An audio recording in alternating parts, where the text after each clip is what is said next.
What's up everybody, my name is David. And I'm Manny, and today we're going to talk about crickets. Yum!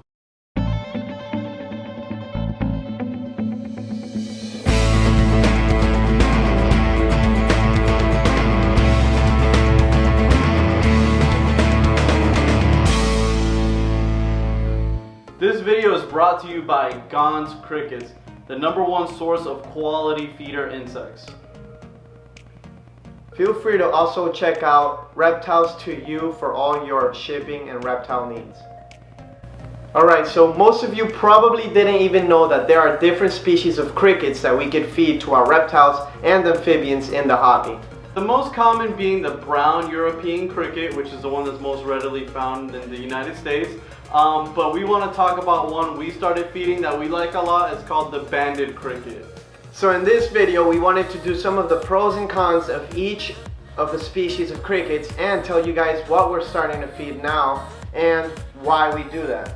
So some of the reasons why we switched over to the banded crickets, one of the big reasons is they do live longer. You know, once you get adult crickets, you probably can get of the browns, you can probably get 2 weeks out of them. You know, feeding a lot of reptiles, you want something that can live as long as possible. The banded crickets can live up to twice as long as the browns. Yeah, and you know, if you guys get a big box of crickets, of 1,000 crickets, that's usually how they sell them. And if you get, if you have maybe one adult bearded dragon, you are noticing that a lot of these crickets are going to waste because the adult crickets, when you get them, they don't last very long, and you're probably not going to get to feed them all off. So that is one reason that we like the banded crickets, because we could, we have adult banded crickets, but they could pretty much, we feed them off really in 1 week, but they'll last a lot longer than the average brown cricket. Another thing we like about these crickets a lot is that they're hardier.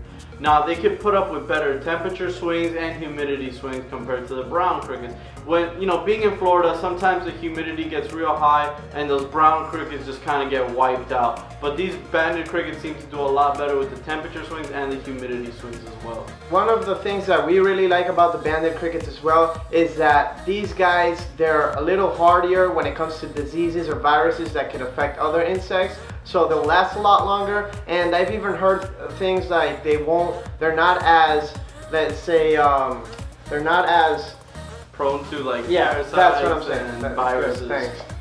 Brain fart. But anyways, yeah, they're not as prone to certain parasites or viruses that can affect our animals in the long run.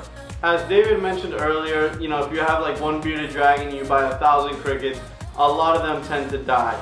And they smell very, very bad when they die. Something that we did notice with these banded crickets is if they do happen to die, they don't stink nearly as much as the browns, which is, always a plus, helping keep our facility not smelling so reptile insecty.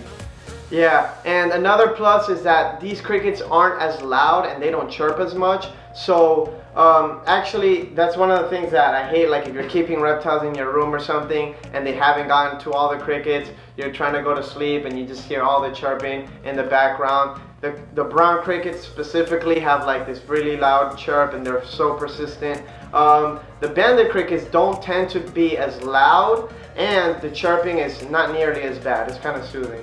Yeah, it's less like you're living in a tropical rainforest. Another thing we like about these guys is that they are more active. So it is more visually enticing for your animals because they do move and jump a lot more. So most reptiles, they don't like dead animals. They like to get something that's moving. So having a more active cricket will usually lead to a higher of your animals eating it more. Yeah, and now the downside to that would be that they can be a little bit harder to catch if you're trying to, get them to your reptile, and they do jump a little bit more. So if you have something like a bearded dragon that is a sniper, they will love it because they go crazy trying to chase these things down and actually eating them.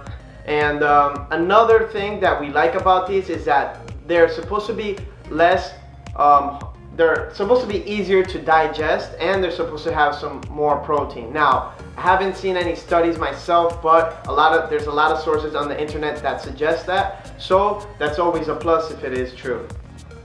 Now, one of the cons to these crickets is that they are a bit smaller. So if you're feeding like bigger lizards, like larger panther chameleons, or even big bearded dragons, or like you might need tegus or monitors. Yeah, you might need to feed more than you normally do because they are smaller. But like, you know, as we mentioned before, there is a lot of pros to these guys. Now, one of the downsides to these crickets is that they're not easy to find. Most people breed and sell the brown crickets, but there are people out there that do sell them. We get them from Ghanns Cricket Farm. We recommend getting them from them. They've been nothing but great to us. So check them out if you want to give these crickets a try, to give them as a feeder to your animals, and I'm sure they'll love them. And another great thing about Ghanns is their prices. They're relatively inexpensive. They have really good prices on all their crickets and mealworms and all the bugs that they do. Especially if you're a breeder and you're looking for large quantity of crickets, they do have some great breeder programs. So check them out for sure. Ask them about it, and they'll hook you up. Alright guys, so hopefully you found this video informative. Hopefully it can help you out in your reptile keeping. And make sure you follow us on Instagram, Snapchat, Twitter, Facebook for all of our content. We post individualized stuff in every single social media page. So if you like what we do, make sure you follow us and hit the subscribe button down below. Also, we just launched a brand new website with all brand new animals, new merch. Go check it out. It's www.TikisGeckos.com. If you want to support us, feel free to go pick up a t-shirt, pick up a gecko, pick up a blue tongue pick up a blue tongue skink, whatever you like. Thank you guys for watching, and I'll see you guys next week. But you guys will see us next Saturday. Every Saturday of every week of every month. Forever.